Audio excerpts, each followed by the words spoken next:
Mommy, come here. Mommy, come here.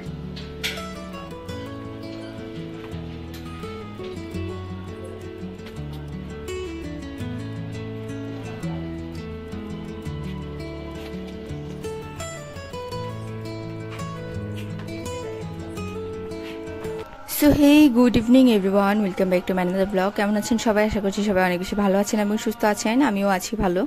তো আজকের ব্লগটা সন্ধ্যা থেকে শুরু করছি। তো যেমনটা অ্যাজ ওয়েল দেখেছেন যে আমরা বেরিয়েছিলাম, তো গিয়েছিলাম বেসিক্যালি পার্লারে, তারপর হচ্ছে টেলারের কাছে যাওয়ার কথা ছিল, বাট কোনো কিছুই পাইনি। সেটা ইন ডিটেলস আমি আপনাদেরকে ব্লগের শেষের দিকে বলছি কী হয়েছে। তো যাই হোক, সেখানে না পেয়ে এখন রাতে 8টা সাড়ে 8টার মতো বাজে। আমাদের পাশে একটা পার্লার আছে, সেখানে গিয়েছিলাম। সেখানেও গিয়ে দেখি যে অ্যাকচুয়ালি ওইটাও ক্লোজ হয়ে গিয়েছে আর কি। তো কি আর করব, তারপর হচ্ছে ওখান থেকে বের হলাম। বের হয়ে সাত্বিকা বলছিল যে খুব খিদে পেয়েছে, একটা চিপস খাবে বা এরকম সামথিং কিছু।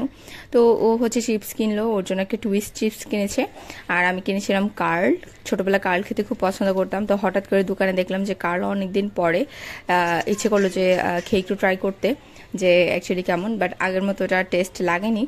আর হচ্ছে সব কিছুর এত বেশি প্রাইস বেড়ে যাচ্ছে। কার্লের প্রাইস আগে ছিল 7 টাকা, এখন কার্লের প্রাইস হয়েছে 10 টাকা। আর টুইস্টের প্রাইস ছিল আগে সম্ভবত 15 টাকা বা 20 টাকা, এখন সেটা হয়েছে 25 টাকা। তো যাই হোক, দাম বাড়লেও আমরা বাঙালি, না খেয়ে থাকি না। সো এই তো, তারপর খেয়ে টেয়ে আমরা বাসায় চলে এসেছিলাম। তো বাসায় আসার পর বেশ গরম লাগছিল, চিন্তা করছিলাম ঠান্ডা ঠান্ডা কি খাওয়া যায়। তো ফ্রিজ থেকে ঠান্ডা জল বের করে নিয়ে নিলাম, আর এখন বানাচ্ছি ম্যাঙ্গো জুস, যেটা পাউডার করা থাকে সেটাকেই বানাচ্ছি। যদিও আমার ঠান্ডা সর্দি, গলার অবস্থা খারাপ কথা বলতে বলতে, এত বেশি ইদানিং ফোন আসছে, ফোন কলে কথা বলতে বলতে আমার গলার অবস্থা শেষ একেবারে। তো যাই হোক, তারপর ঠান্ডা খেয়েছি, কারণ এত বেশি হাঁসফাঁস লাগছিল, মানে এসিও মনে হচ্ছিল যে আমাকে শান্তি দিচ্ছে না, ভিতর থেকে মনে হচ্ছিল যে সবকিছু খুব ডিহাইড্রেট ফিল হচ্ছিল। সো এই তো, এখানে এখন হচ্ছে আমি জুসটা বানিয়ে নিলাম।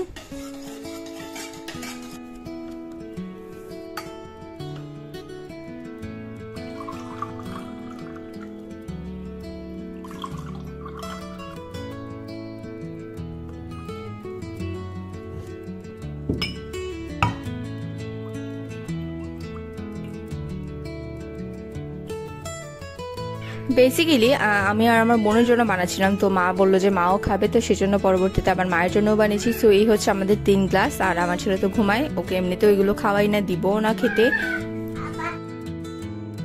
আর তাছাড়া পাপা এগুলো খেতে পছন্দও করে না।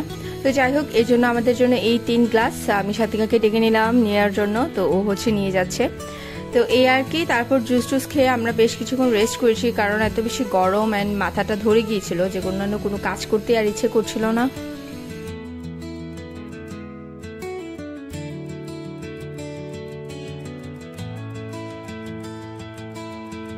তো কিছুক্ষণ পর হচ্ছে উঠে সব কাজ টাজ করলাম, মাও কাজ করেছে, যেহেতু আগামীকালকে আমাদের অন্যান্য কাজ আছে। তো সেজন্য হচ্ছে আজকে বছরের শেষ ক্লিনিং, যেটা একেবারে সবকিছু ফিনিশিং করা হচ্ছে আর কি, ফিনিশ করা হচ্ছে। তো এই যে এখানে হচ্ছে মা ভাত বসিয়ে দিয়েছে, তরকারিটা জাল করে নিচ্ছে, আর হচ্ছে অন্যান্য সব কিছু ধুয়ে টুয়ে নিবে। তো এই আর কি, সবকিছু ধোয়া টোয়া শেষ, একদম পুরোটা রান্নাঘর দেখতে এত সুন্দর ক্লিন, মানে এত সুন্দর লাগছিল, একটু অন্যরকম লাগছিল। তো ভাবলাম যে আপনাদের সাথে একটু শেয়ার করি ফাইনাল লুকটা কি। আর মা হচ্ছে নিচে গাছ টাছও, যেগুলো আমি দেখিয়েছিলাম আপনাদেরকে, ক্লিন করছি। ওখানেও হচ্ছে নতুন কিছু গাছ ছাদ থেকে এনে অ্যাড করেছে, বাসায়ও কিছু গাছ অ্যাড করেছে, সেগুলো একটু দেখাই। এই যে এভরিথিং, এখানে চেয়ারের কাভারও লাগিয়ে ফেলেছি। চেয়ারের কাভারগুলো এতদিন ছিল না, মানে মনে হচ্ছিল কি খালি খালি যেন একটা অবস্থা, এরকম মনে হচ্ছিল। আর এই হচ্ছে বাইরের ওয়েদার, বাইরে হালকা ঠান্ডা বাতাস আছে, কিন্তু বৃষ্টি কেন নেই সেটা জানি না। তো যাই হোক, বাতাস খেতে হলেও আবার একটু চিন্তা করতে হয়, কারণ জানালা খোলা থাকলে মশা চলে আসে। তো এই হচ্ছে অবস্থা, এই হচ্ছে রান্নাঘর। তো একটু দেখতে থাকেন কেমন হয়েছে, অবশ্যই আমাকে কমেন্ট করে জানাবেন আপনারা।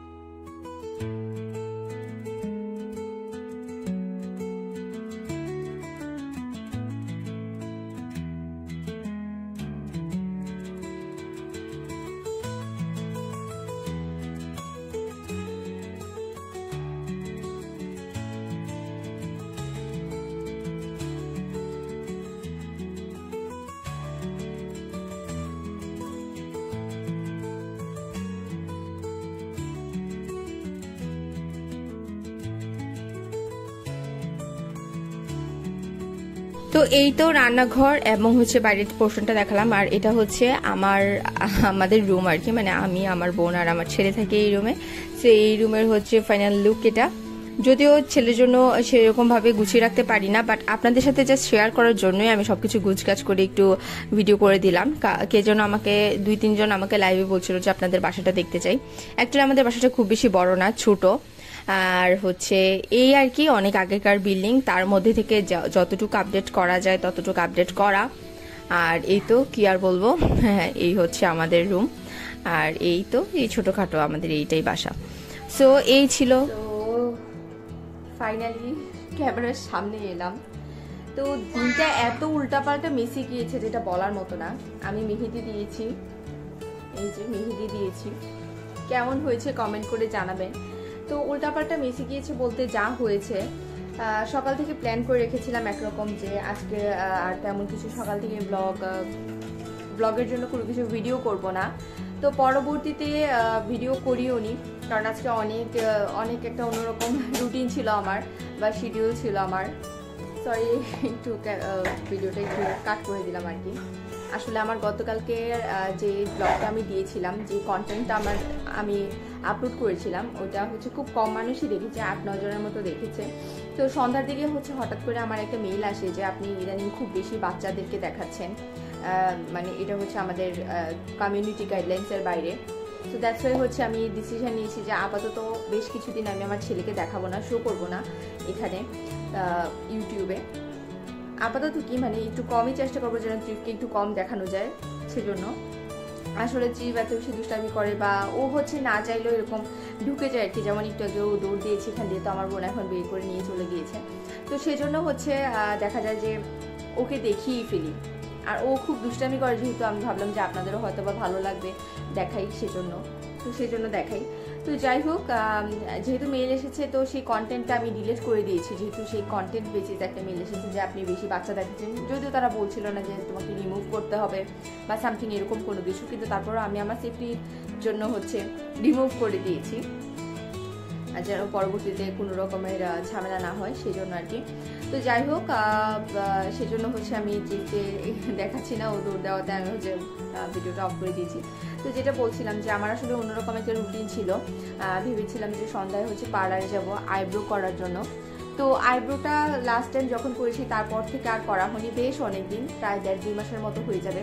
চিন্তা করেছি অনেকদিন হচ্ছে আমি পূজার পর থেকে রেগুলার আইব্রো করে যাচ্ছিলাম।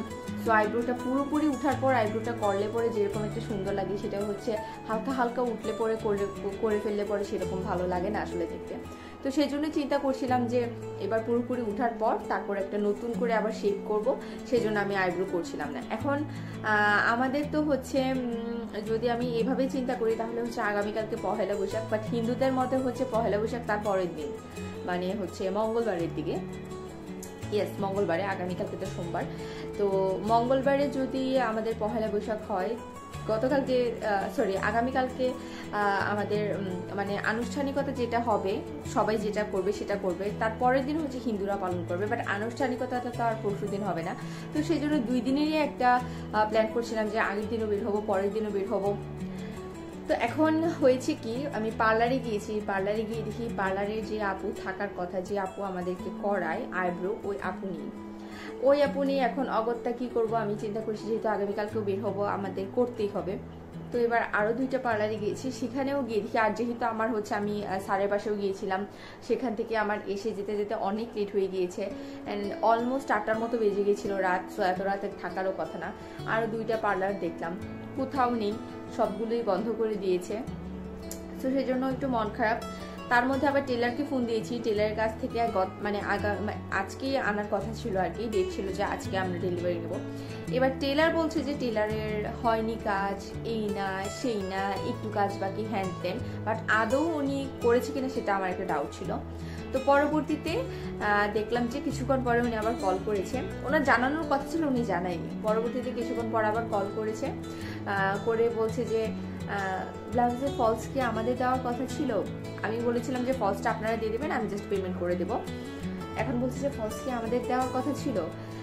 একটা হচ্ছে আমি প্যান্ট বানাতে দিয়েছিলাম, স্কার্ট পালাজু, ওইটার সাথে আমি একটা ড্রেস অনলাইনে অর্ডার করেছি, সেটার সাথে একটা ওড়না ছিল, সেই ওড়নাটার হচ্ছে বর্ডারটা সেলাই করার জন্য দিয়েছিলাম, শাড়িটার বর্ডারগুলো সেলাই করতে দিয়েছিলাম। তারপর উনি বলছে যে প্যান্টটাকে বলছে যে এটা কি প্যান্ট হবে নাকি এটা পেটিকোট হবে। আমি কি বলবো আর, মানে উনি জানি না, উনি অ্যাকচুয়ালি কাটই করেনি, মানে এখন সেলাই করবে। উনি জানার পর আমরা যখন ফোন দিয়েছি এখন সেলাই করবে, তো এক রাতের মধ্যে উনি বানিয়ে দেবে।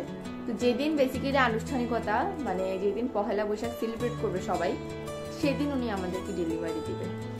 সো এই হচ্ছে অবস্থা। আর কি বলবো, মনটা খারাপ হয়ে গেল, সব প্লেনই ভেস্তে গেল। তো তারপরে হচ্ছে আবার যেহেতু ব্যস্ততার মধ্যে দিয়ে যাচ্ছি, সেজন্য হচ্ছে কোনো কিছু শেয়ার করতে পারছি না। তো চিন্তা করলাম যে কি কিনেছি সেই শপিং ব্লগটা আপনাদের সাথে শেয়ার করব। তো সেই জন্য ভাবলাম যে কি শপিং করেছি সেটা দেখিয়ে দিই, আর কি কি টেলারের কাছে দিয়েছিলাম সেটা পরে দেখাবো আপনাদেরকে। তো দেখাচ্ছি, আসলে তেমন কিছু শপিং করিনি। একটা হচ্ছে টপস অর্ডার করেছিলাম, শার্ট আর কি, টপ শার্ট এইটা। তো এটার হাতাটা হচ্ছে এরকম একটু, মানে এটা এখন নতুন ট্রেন্ডিং অনেক, তো এরকম। আর এই কালারটা ইদানিং আমার খুবই ভালো লাগছে, এই কালারটার জন্য কেন। তো এটা হচ্ছে শার্টটা, এটার সাথে হচ্ছে আমার জিন্স আছে। আমার বোন বলছিল যে জিন্স বেশি ভালো লাগবে, তো চিন্তা করছি জিন্স যদি নাও পরি, অন্যরকম একটা হয়তো বা প্যান্ট কিনতে পারি, বাট এটার সাথে হচ্ছে একটা স্কার্ফ লাগবে, যেহেতু আমি হচ্ছে এটা কুমিল্লা অ্যান্ড বাংলাদেশ, তো এটার সাথে একটা স্কার্ফ লাগবে ফর রেগুলার ওয়্যার। আর হচ্ছে আমি একটা শাড়ি গিফট পেয়েছিলাম, সেটার ব্লাউজটা হচ্ছে আমি অর্ডার করেছি, শাড়িটাও দেওয়া ওখানে, তো আসলে তো অবশ্যই শেয়ার করে ফেলবো আপনাদের সাথে। আর এটা হচ্ছে একটা গাউন অর্ডার করেছি সুতির মধ্যে, রেড কালারটা হচ্ছে ইউজ করতে চাচ্ছি আর কি, এই বছরটাতে রেড কালার ইউজ করা নাকি ভালো হবে এমনটা শুনেছি। তো এই গাউনটা অর্ডার করেছি, সুতির গাউন করেছিলাম, তো এটা হচ্ছে ডেলিভারি করে দিয়েছি। এই হচ্ছে ড্রেসটা, কি বোঝা যাচ্ছে, এই হচ্ছে গাউনটা। সো আমি পরবর্তীতে যখন শর্টসে ভিডিও আপলোড করবো তখন তো দেখতেই পাবেন, বা যখন পরবো তখন তো দেখতেই পাবেন। তো এই হচ্ছে সুতির, তো সুতির মধ্যে হচ্ছে আমার এই রেড কালারটাই আমি প্রেফার করছিলাম। আর এটা হচ্ছে একটু ইউনিকটা হচ্ছে এই ডিজাইনটা, মানে এই ডিজাইনটা এখানে মনে হচ্ছে যে অন্য আরেকটা নেক ভিতর থেকে কোনো কিছু একটা আছে, বাট না, এটা জাস্ট এরকম। তো এই ডিজাইনটা আমার খুব পছন্দ হয়েছে। আর এই যে এখানেও হচ্ছে এটা কি বলে, অর্গানজা কাপড় দিয়ে হচ্ছে একটু বর্ডার করা আছে অ্যান্ড লেসও আছে। সো পুরোপুরি যখন পরবো তখন তো অবশ্যই শেয়ার করব। আর এই হচ্ছে এমব্রয়ডারি কাজ। সো এই ছিল আর কি, এই ছিল আমার শপিং। তো এই হচ্ছে ঘটনা, আপনাদের সাথে তো শেয়ার করেই ফেললাম। আর ট্রিপের জন্য দুইটা ড্রেসও ছিল, আমি লাস্ট যেই ব্লগটা ডিলিট করেছি, রিমুভ করেছি, ওই ব্লগটাতে ছিল আর কি। তো ওগুলো যখন পরাবো পরবর্তীতে আপনাদের সাথে শেয়ার করবো অনলাইন থেকে ওর জন্য কী ড্রেস আনিয়েছিলাম আমি। তো এখন আর শেয়ার করছি না আপাতত, এখন আশা দেখি শেয়ার করানো যায় কিনা। অর্ডার করেছিলাম, কালকে ট্রায়ালও দিয়েছিলাম, বেশ সুন্দর ফিটিংসও হয়েছে ওর, অ্যান্ড কোয়ালিটিও খুবই ভালো ছিল এবং খুব রিজনেবলও ছিল। এই যে এই হচ্ছে এটা ওর রামপার, একটা রেড কালারের রামপার অর্ডার করেছিলাম। আর আরেকটা হচ্ছে টি শার্ট অর্ডার করেছিলাম। আমি আগেই বলছি যে আমার এই কালারটা ইদানিং এত বেশি ভালো লাগছে, তো ওর জন্য আমি এই কালারের একটা টি শার্ট অর্ডার করেছিলাম। আর হচ্ছে একটি জিন্স অর্ডার করেছিলাম, মানে জিন্সের টি শার্টের সাথে পরার জন্য, বা ওর জন্য ফতুয়া কিনেছি যেগুলো, সেগুলোর সাথে পরার জন্য আর কি অর্ডার করেছিলাম। সো এই হচ্ছে ওর শপিং অ্যান্ড এই হচ্ছে অবস্থা। তো এই আর কি, সেলিব্রেট করব পহেলা বৈশাখ, সেরকম একটা প্রিপারেশান এখন কোনো কিছুই হয়নি। পহেলা বৈশাখের দিন সকালবেলা গিয়ে পার্লারেও যাব, দেন হচ্ছে ড্রেস যেগুলো বানিয়েছি সেগুলো রিসিভ করব। তো এই হচ্ছে আর কি অবস্থা। তো আজকের ব্লগটা আর বেশি বড় করছি না, আজকের ব্লগটা এই পর্যন্তই থাকছে। দেখা হচ্ছে নেক্সট ব্লগে। অ্যান্ড নেক্সট ব্লগে তো অবশ্যই অনেক বেশি ধামাকা থাকবে, কারণ কী কী রিচুয়ালস আছে সেগুলো আপনাদের সাথে শেয়ার করবো, অ্যান্ড পয়লা বৈশাখের দিন কী কী করি, কোথায় গিয়েছি সেটাও শেয়ার করব। সো সবাই অবশ্যই চোখ রাখবেন অ্যান্ড আমাকে জানাবেন আমার ব্লগগুলো কেমন লাগছে। ভালো লাগলে অবশ্যই আমার চ্যানেল সাবস্ক্রাইব করে দেবেন, বেল আইকনে প্রেস করতে ভুলবেন না। দেখা হচ্ছে নেক্সট ব্লগে। Till then, tata.